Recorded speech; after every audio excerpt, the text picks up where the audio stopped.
Good morning, y'all. I just got back from my morning walk, and I opened up Facebook on my laptop, and something wonderful was posted by Terry Ruggiero, my friend. And I just read it out loud and felt like, I'm going to do this. I'm going to read it out loud to y'all. All right, so this is pretty darn fantastic.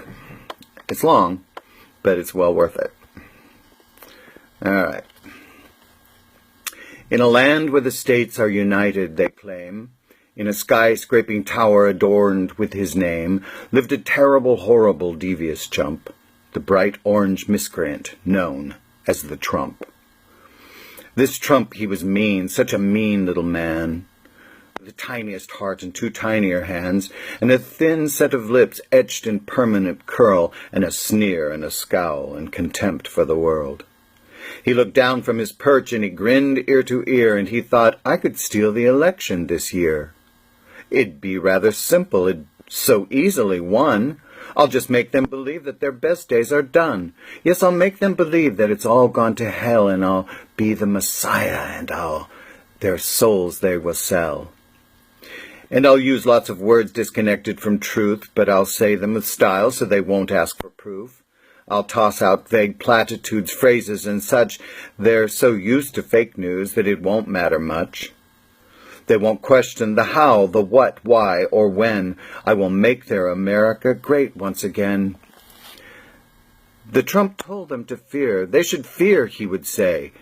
They've come for your jobs. They'll all take them away. You should fear every Muslim and Mexican too, every brown, black, and tan one, every one who votes blue.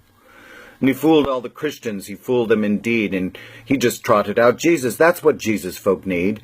And celebrity preachers, they all crowned him as king, tripping over themselves just to kiss the Trump's ring. And he spoke only lies, just as if they were true, until they believed that the lies were true too. He repeated and tweeted, he blustered and spit, and he misled and fibbed, just making up shit. And the media laughed, but they printed each line, thinking he'll never win, in the end we'll be fine. So they chased every headline, bold-typed every claim, till the fake news and real news, they looked just the same.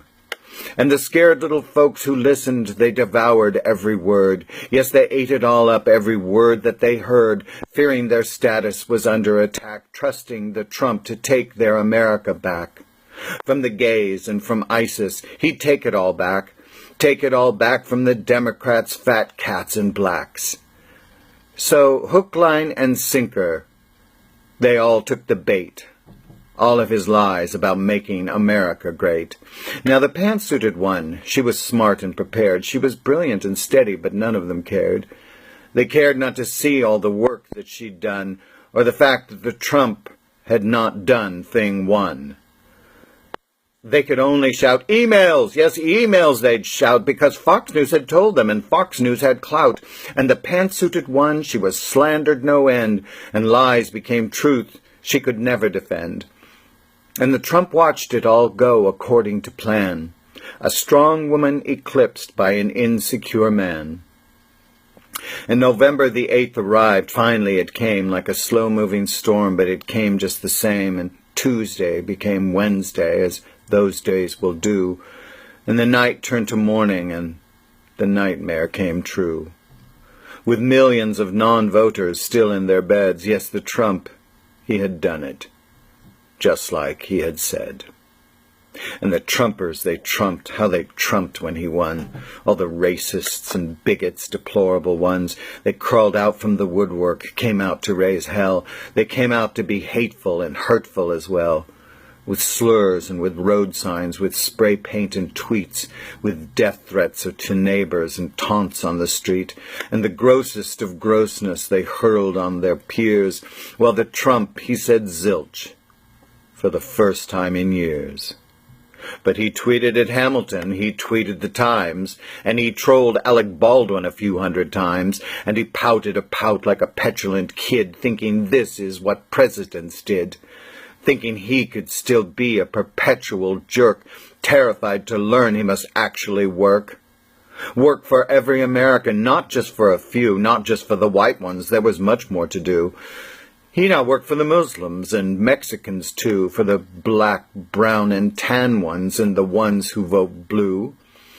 They were all now his bosses. Now they all had a say, and those nasty pantsuited ones were still here to stay. And the Trump, he soon realized that he didn't win.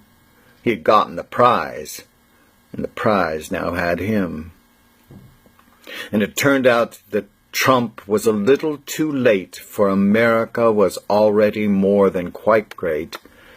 Not because of the sameness, the opposite's true. It's greatness far more than just red, white, and blue. It's straight, gay, and female. It's Gentile and Jew. It's transgender and Christian and atheist too. It's Asians, Caucasians of all different kinds, the disabled and able, the deaf and the blind. It's immigrants, Muslims, and brave refugees. It's liberals with bleeding hearts fixed to their sleeves. And we're all staying. We're staying right here, and we'll be the great bane of the Trump for 4 years.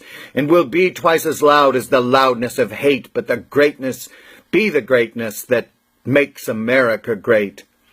And the Trump's loudest boasts they won't ever obscure. Nearly 3 million more of us voted for her. Pretty fantastic. It was written by H. Blair, a teacher in Bellevue, Washington, and edited by R. Green and A. Vizinho. Thank you.